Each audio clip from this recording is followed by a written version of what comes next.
सात संगत जी, ब्रह्म ज्ञान मिला फिर भी भीतर बदलाव क्यों नहीं आया। सात संगत जी जानते इस निरंकारी संवाद के माध्यम से जो महात्मा जी और बहन जी के बीच हुआ। प्यारी सात संगत जी, बड़े प्यार और सत्कार से कहना धन निरंकार जी। यह संवाद महात्मा जी और एक बहन जी संत और बहन जी एक जिज्ञासु भक्त के बीच है। बहन जी हाथ जोड़कर कहती है विनम्रतापूर्वक, महात्मा जी धन निरंकार जी, सतगुरु की असीम कृपा है कि हमें यह ब्रह्म ज्ञान मिला है। लेकिन महात्मा जी, आज मेरे मन में एक बहुत गहरी पीड़ा है, एक सवाल है जो मुझे अंदर ही अंदर कचोट रहा है। हम सत्संग में तो कहते हैं कि हमें ब्रह्म ज्ञान मिल गया है, रोशनी मिल गई, ब्रह्म की प्राप्ति, ब्रह्म की समाप्ति, ब्रह्म ज्ञान मिलने के बाद जीवन बदल जाता है। लेकिन महात्मा जी, जब मैं अपने और दूसरों के जीवन में झांकती हूँ तो व्यवहार में वह बदलाव, वह ठंडक नजर नहीं आती। हम ज्ञान लेकर भी इंसान क्यों नहीं बन पा रहे हैं। सतगुरु बाबा जी का वह वचन, कुछ बनो ना बनो पर पहले इंसान बनो, हमसे इतनी दूर क्यों है। आखिर कमी कहाँ रह जाती है। ब्रह्म ज्ञान लेने के बाद भी संसारी लोगों की तरह वही वैर, ईर्ष्या, नफरत, क्रोध, लालच हमारे अंदर क्यों बचा है। महात्मा जी, गहरे ठहराव और स्नेह के साथ, धन निरंकार जी बहन जी, आपकी पीड़ा जायज है। यह केवल आपका प्रश्न नहीं, यह हर उस साधक का आत्ममंथन है जो सच में बदलना चाहता है। बहन जी, ज्ञान मिलना और ज्ञान को जीना, इन दोनों में जमीन आसमान का फर्क है। इसे एक तर्क के से समझिए। एक व्यक्ति के पास बहुत ही सटीक नक्शा है, जो खजाने तक जाता है वो उस नक्शे को रोज चूमता है, माथे से लगाता है, उसकी पूजा करता है, लेकिन वो एक कदम भी नहीं चलता है। क्या उसे खजाना मिलेगा? नहीं महात्मा जी, नक्शा तो चलने के लिए होता है, केवल रखने के लिए नहीं। बस यही चूक हो रही है। ज्ञान वो नक्शा है, हम इसे तिजोरी में रख रहे हैं, जबकि इसे आचरण में उतारना है। शास्त्र कहते हैं, सात संगत जी, शास्त्र कहते हैं, शास्त्राणम सुचितीतम अभिप्रतिपागमान लोकाचाराद विहीनम न शोभते। अर्थात शास्त्रों का ज्ञान मिला भी गहरा, शास्त्रों का ज्ञान कितना भी गहरा क्यों न हो, यदि वह आचरण में नहीं है तो वह शोभा नहीं देता। महाभारत में दुर्योधन का एक संवाद आता है। वह श्री कृष्ण से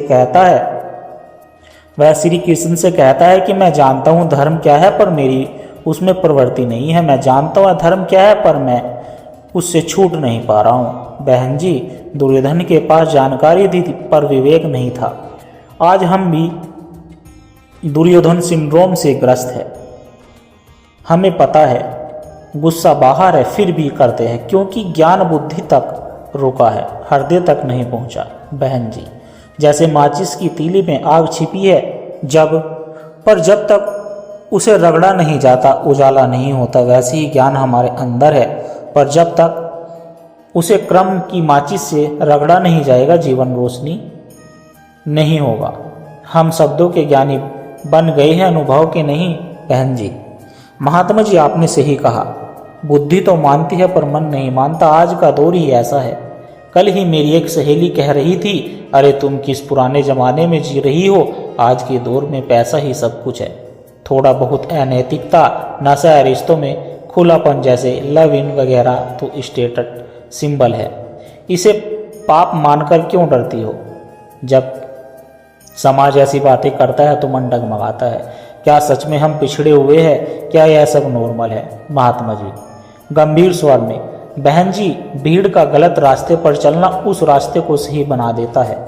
समाज इसे आधुनिकता कह रहा है, पर संतों की नज़र में यह मानसिक दिवालियापन है। गोस्वामी तुलसीदास जी ने रामचरितमानस में बहुत पहले ही सावधान कर दिया था, काम क्रोध मद लोभ सब नाथ नरंग के पंथ। यहाँ तर्क का प्रयोग कीजिए सत्संगत जी। लोग कहते हैं पैसा सब कुछ है, पैसे से आप मेकअप खरीद सकते हैं पर रूप नहीं, पैसे से बिस्तर खरीद सकते हैं पर नींद नहीं, पैसे से मकान खड़ा हो सकता है पर उसे घर बनाने के लिए चरित्र चाहिए। अगर अनैतिकता और धन ही सुख का कारण होते तो रावण से सुखी कोई नहीं होता। उसके पास क्या कमी थी? सोने की लंका, अपार धन, वेदों का ज्ञान और काल को भी पाए से बांधने वाला बल। लेकिन कमी कहाँ रह गई? केवल एक चरित्र की एक नज़र स्त्री पर डाली गई गंदी नज़र की। और साथ संगत जी, उसी सोने की लंका को राख के ढेर में बदल दिया। क्षण भर का सुख और जीवन भर का दुख, यह सौदा समझदारी का नहीं है। जो इसे प्रगति कह रहे हैं वे असल में बिना ब्रेक की गाड़ी में बैठे हैं, जिसका अंत दुर्घटना है।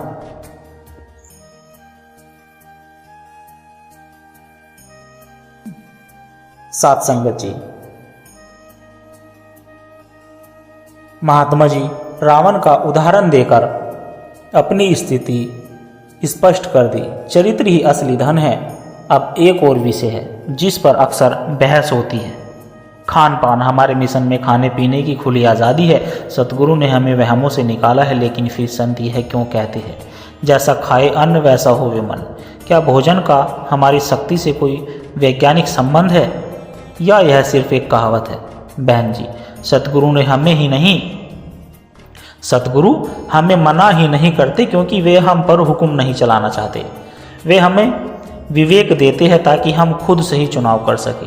हाँ, जैसा खाए अन्न वैसा हो मन, यह केवल कहावत नहीं, यह ऊर्जा का विज्ञान है। तर्क समझिए, विज्ञान भी मानता है कि हर चीज में एक वाइब्रेशन होती है। जब किसी जीव को मारकर भोजन प्राप्त किया जाता है तो मृत्यु के समय उस जीव के शरीर में भय, दर्द और तनाव के हार्मोन्स पैदा होते हैं।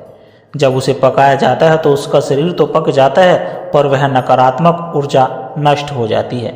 जब हम वह आहार लेते हैं तो अनजाने में ही वह निर्दयता, वह बेचैनी और वह भय हमारे मन का सॉफ्टवेयर बन जाता है। छांद योग उपनिषद में कहा गया है कि आहार शुद्ध सत्व शुद्ध सत्व शुद्धो ध्रुवा स्मृति है, यानी आहार शुद्ध होने से अंतकरण यानी मन शुद्ध होता है, और मन शुद्ध होने से ही परमात्मा की स्मृति यानी सिमरन टिकती है। बहन जी, जिस पेट को हम कब्रिस्तान बना लेते हैं, वहां बैठकर दयानिधि प्रभु का ध्यान लगाना वैसा ही कठिन है जैसे कीचड़ में खड़े होकर साफ कपड़ों की उम्मीद करना। अगर हमें सहज अवस्था चाहिए तो हमारा भोजन भी सात्विक होना चाहिए। यह नियम नहीं है, आपके मन की शांति के लिए जरूरी परहेज है।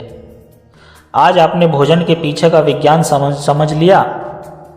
यह निर्दयता के वाइब्रेशन वाली बात बहुत गहरी है संतों। पर महात्मा जी, सिर्फ भोजन ही नहीं, कई बार तो हम सत्संग में आकर भी भटक जाते हैं। अच्छे भले चलते चलते अचानक मन निंदा में, नफरत में गिर जाता है। इसका कारण क्या है? क्या ज्ञान कमजोर पड़ जाता है? नहीं बहन जी, ज्ञान कमजोर नहीं पड़ता, कारण है कुसंग यानी बैड कंपनी। हम इसे बहुत हल्के में लेते हैं। हमें लगता है कि हम ज्ञानी हैं, हमें फर्क नहीं पड़ेगा। पर कबीर साहिब जी का बहुत सुंदर और चेतावनी भरा फरमान है, कबीरा संगति साधु की, जो गंधी की बांस, जो कुछ गंदी दे नहीं तो भी बांस सुबास।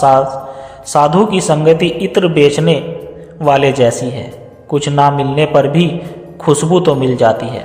लेकिन कुसंग उस धीमे जहर जैसा है जो तुरंत नहीं मारता, पर धीरे धीरे उस आपके विवेक को सुला देता है। तर्क देखिए, एक गिलास साफ पानी में अगर स्याही की एक बूंद भी गिर जाए तो पूरा पानी नीला हो जाता है। वैसे ही जब आप किसी ऐसे व्यक्ति के पास बैठते हैं जो निंदा, नफरत या वासना की बातें कर रहा है, तो वह शब्द आपके कानों के जरिए आपके अवचेतन मन यानी सबकॉन्शियस माइंड में चले जाते हैं। आप वहां से उठकर आ जाएंगे, पर वो कचरा आपके दिमाग में रह जाएगा और फिर वही कचरा सिमरन के समय विचार बनकर आपको तंग करेगा। गोस्वामी तुलसीदास जी ने सुंदरकांड में कहा है, गगन चढ़ाई रज पवन पर शंगा कीचड़ ही मिलाई नीच जल संग, यानी धूल भी हवा का संग पाकर आकाश में चढ़ती जाती है और वही धूल पानी यानी कीचड़ का संग पाकर पैरों तले रौंदी जाती है। इसलिए सतगुरु माता जी आज हमें यही समझा रही है, अपनी संगत, अपना आहार और अपने विचार, इन तीनों का चौकीदार खुद बनो। अगर आपकी गाड़ी बहुत तेज चल रही है लेकिन उसके ब्रेक फेल है तो उसे रफ्तार नहीं मौत कहते हैं। ब्रह्म ज्ञान वो ब्रेक है जो हमें दुर्घटना से बचाता है। आपकी बातों से यह स्पष्ट हो गया महात्मा जी कि हमें 3 चीज़ों का पहरा देना है, आचरण, आहार और संगत। पर महात्मा जी एक व्यवहारिक अड़चन यानी प्रैक्टिकल प्रॉब्लम अभी भी है। हम गृहस्थी लोग हैं, नौकरी की टेंशन, बॉस का प्रेशर, घर के झगड़े, इन सब के बीच 24 घंटे भक्ति को कैसे फिट करें? समय ही नहीं मिलता। दुकानदार सोचता है कि ग्राहक संभालूं या सिमरन करूं। इस समय के अभाव का क्या समाधान है? बहन जी, समय कम नहीं है, हमारी समझ में फेर है। भक्ति कोई एक्स्ट्रा एक्टिविटी नहीं है जिसे काम के बाद करना। भक्ति काम के साथ मिली हुई है, जैसे दूध में पानी। इसे समझने के लिए एक बहुत प्रसिद्ध दृष्टांत है। एक बार एक जिज्ञासु राजा जनक के पास गया। उसने देखा कि राजा जनक ऐश्वर्य में बैठे हैं। उनके मन में शंका हुई कि यह भोगी ज्ञानी कैसे हो सकता है। राजा जनक ने उसके मन की बात जान ली। उन्होंने उस जिज्ञासु के हाथ में दूध से लबालब भरा एक कटोरा दिया और उसके पीछे नंगी तलवारें लिए 2 सैनिक लगा दिए। शर्त यह थी कि पूरे नगर की परिक्रमा करनी है। मेला देखो, बाजार देखो, लेकिन अगर दूध की एक बूंद भी गिरी तो सैनिक उसी क्षण तुम्हारी गर्दन उड़ा देगी। वो व्यक्ति बाजार गया। बाजारों में नाच गाना हो रहा था, भीड़ थी, शोर था। वो घूम कर वापस आ गया। राजा जनक ने पूछा, बताओ नगर में क्या क्या देखा? उसने हाथ जोड़कर कहा, राजन मुझे माफ़ करे, मेरा पूरा ध्यान तो बस इस कटोरे पर था। मुझे डर था कि बूंद गिरी तो गर्दन जाएगी। मेरी आंखों के सामने तो सब कुछ था, पर मेरा ध्यान केवल इस दूध के कटोरे पर था। राजा जनक मुस्कुराए और बोले, बस यही मेरी अवस्था है। मैं राजकाज करता हूँ, फैसले लेता हूँ, पर मेरा ध्यान इस निरंकार रूपी कटोरे पर टिका रहता है। मैं संसार में हूँ पर संसार मेरे मन में नहीं है। वहाँ संसार में हूँ पर संसार मेरे मन में नहीं है। यह तो गजब की बात है। लेकिन महात्मा जी, इसे हम अपने जीवन में कैसे लागू करें? हम ऑफिस में काम करते वक्त दूध का कटोरा कैसे संभालें? महात्मा जी से सहज समाधि कहते हैं। तर्क देखिए, जब आप गाड़ी चलाते हैं तो गियर बदलते हैं, ब्रेक लगाते हैं, साथ में बैठी सवारी से भी बात करते हैं, पर क्या आप भूल जाती है कि आपको घर जाना नहीं? वो मंजिल आपके अवचेतन मन में फिक्स होती है। बस यही अभ्यास करना है। हम हाथ काम में लगे रहे, दिमाग हिसाब किताब में लगा रहे, पर मन के एक कोने में यह स्मृति बनी रहे कि मैं आत्मा हूँ और यह निरंकार मेरे अंग है। जब यह अवस्था बन जाती है तो काम पूजा बन जाती है। साथ संगत जी, इससे अलग से समय देने की जरूरत नहीं है। आपके लाइफ फर्स्ट यानी जीवन शैली का हिस्सा बन जाता है। बहन जी, महात्मा जी, यह तो बहुत प्रैक्टिकल है, यानी सिमरन बैकग्राउंड म्यूजिक की तरह चलता रहे। पर महात्मा जी, एक और चीज़ है जो बहुत दुखी करती है। हम घर बनाते हैं, पैसा कमाते हैं, पर हमेशा एक डर रहता है, खोने का डर। यह डर कैसे मिटेगा? महात्मा जी, डर का कारण है स्वात्मित्व और कर्ता भाव। हम सोचते हैं यह घर मेरा है, हम सोचते हैं कि यह घर मेरा है, यह मैंने बनाया है, यह मेरे सारे दुखों की जड़ है। इसका इलाज है ट्रस्टीशिप का सिद्धांत। एक बैंक के कैशियर को देखिए, वो रोज करोड़ों रुपए गिनता है। जिस दिन बैंक में 10 करोड़ आए, क्या वह नाचता है? नहीं। जिस दिन बैंक खाली हो जाए, क्या वह रोता है? नहीं। क्यों? क्योंकि साथ संगत जी, उसे पक्का पता होता है कि यह मेरा पैसा नहीं है, मैं तो बस एक संभालने वाला हूँ, एक ट्रस्टी हूँ। शाम को हिसाब देकर मुझे अपने घर जाना है। सतगुरु हम यही दृष्टि देते, यह परिवार, यह शरीर, यह संपत्ति सब निरंकार की अमानत है। आप इसके ट्रस्टी है। जब आप मालिक बन जाते हैं तो चिंता होती है, जब आप सेवादार बन जाते हैं तो चिंतन होता है। अब तय आपको करना है, चिंता चुननी है या चिंतन। बहन जी, राहत की सांस लेते हुए, महात्मा जी, मालिक नहीं ट्रस्टी। इस एक विचार ने ही मन का बोझ हल्का कर दिया। महात्मा जी, आपने मन और धन की बात तो समझा दी, अब थोड़ा व्यवहार पर प्रकाश डालिए। कई बार हम सत्संग तो बहुत करते हैं, पर हमारी जुबान बहुत कड़वी होती है। घर में कलेश रहता है, क्या हमारे बोलचाल का भक्ति से कोई संबंध है? बहन जी, संबंध नहीं, यह तो पहचान है। लोग आपके माथे का तिलक या गले की माला बाद में देखते हैं, पहले आपकी जुबान और व्यवहार देखते हैं। संत कबीर ने कहा कि पोथी पोथी पोथी पढ़ी पढ़ी जग मुआ पंडित भयाना, कोई ढहे आखर प्यार का पढ़े सो पंडित होए। तर्क से सोचिए, एक मिठाई की दुकान का बोर्ड बहुत सुंदर लगा हो, लाइटें जल रही हो, लेकिन अंदर बैठा हलवाई ग्राहकों को गालियां देता हो, क्या कोई वहां से मिठाई खरीदेगा? नहीं खरीदेगा।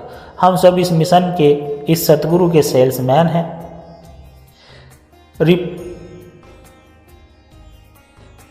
हमारा आचरण ही वह मिठाई है जिसे देखकर दुनिया हमारे गुरु की तरफ आकर्षित होती है। अगर हमारी वाणी कड़वी है तो हम अपने सतगुरु का प्रचार नहीं बल्कि अप्रचार कर रहे हैं। इसलिए सहनशीलता और मिठास को अपना गहना बना लीजिए। जब सामने वाला आग उगले तो आप पानी बन जाइए। आग से आग नहीं बुझती, पानी ही उसको शांत कर सकता है। बहन जी, हम गुरु के सेल्समैन हैं, यह जिम्मेदारी का एहसास कराता है। पर महात्मा जी, कभी कभी सामने वाला बहुत गलत करता है। हम इंसान हैं, दिल दुखाते हैं। माफ़ करना, फॉरगिव करना बहुत मुश्किल लगता है। क्या माफ़ करना कमजोरी नहीं? नहीं बहन जी, शास्त्र कहते हैं क्षमा वीरस्य भूषाणम, क्षमा वीरों का आभूषण है। माफ़ करना सामने वाले के लिए नहीं, अपने लिए जरूरी है। तर्क देखिए, अगर हमारी जीभ दांतों के बीच आकर कट जाएगी तो क्या हम हथौड़ा लेकर दांतों को तोड़ देंगे? नहीं, हम दर्द सहते हैं, दवाई लगाते हैं। क्यों? क्योंकि हमें पता है कि दांत भी हमारे हैं और जीभ भी हमारी है। सदगुरु माता जी यही दृष्टि दे रही है। एकत्व वनन्यास, सामने वाला भी इसी निरंकार का अंश है। शायद उसकी समझ अभी कम है। यह सोचकर उसे माफ कर दीजिए कि वह भी अपना ही है। सदगुरु समझाते हैं, बातों को पकड़ना छोड़ दो, निरंकार के दामन को पकड़ना सीख लो। जो बातों को पकड़ता है वह उलझ जाता है, टेगल्ड जो दामन पकड़ता है वह सुलझ जाता है। सॉर्टेड। बहन जी, महात्मा जी, आपने तो जीवन जीने का पूरा नजरिया ही बदल दिया। एक राजा जनक की तरह ध्यान निरंकार में रखना, 2 कैशियर की तरह ट्रस्टी बनकर जीना और 3 दांत जीभ वाले तर्क से साफ कर देना। पर महात्मा जी, भविष्य क्या? आज का इंसान डर में जी रहा है, कल क्या होगा? नौकरी रहेगी या नहीं? बीमारी तो नहीं आएगी? इस डर से कैसे जीते महात्मा जी? आत्मविश्वास के साथ बहन जी, डर का इलाज है विश्वास। एक छोटा बच्चा जब अपने पिता की उंगली पकड़कर मेले में चलता है तो क्या वह चिंता करता है कि मुझे खाना मिलेगा या नहीं, मैं भीड़ में खो तो नहीं जाऊंगा? वह बेफिक्र होकर मेले का आनंद लेता है। क्यों? क्योंकि संतो उसे अपने पिता की ताकत पर भरोसा होता है। हमारा पिता यह रविकुल मालिक, यह सर्वशक्तिमान निरंकार है। जब हमने इसकी उंगली पकड़ ली है, ब्रह्मज्ञान ले लिया है, तो फिर चिंता कैसी? सतगुरु बाबा जी का वह अनमोल वचन याद रखिए, संतो ईश्वर पर विश्वास का मतलब यह नहीं कि तुम चाहो वही होगा, बल्कि विश्वास का मतलब यह है कि जो भी होगा वह तुम्हारे लिए अच्छा होगा।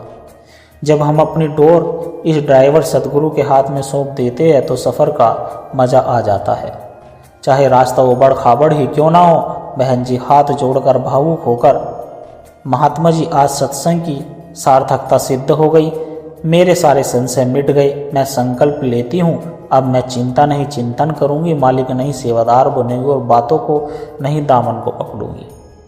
महात्मा जी, यह सब सतगुरु की रहमत है। बहन जी, साथ संगत जी, आइए हम सब मिलकर अरदास करें, हे सच्चे पातशाह हमें बल बख्शना, हमारा जीवन एक खुली किताब बन जाए जिसे पढ़कर दुनिया को रोशनी मिले। हम केवल शब्दों के ज्ञानी ना बने बल्कि हमारे कर्मों से भी खुशबू आए, सबका भला हो, सबका कल्याण हो, तेरा बहाना मीठा लागे। इन्हीं वचनों के साथ दातार आप सभी के सुख दुख और भक्ति में जीवन की कामना करता है। साथ संगत जी, भूल चूक हुई माफ़ करना, प्यार से कहना। धन निरंकार जी।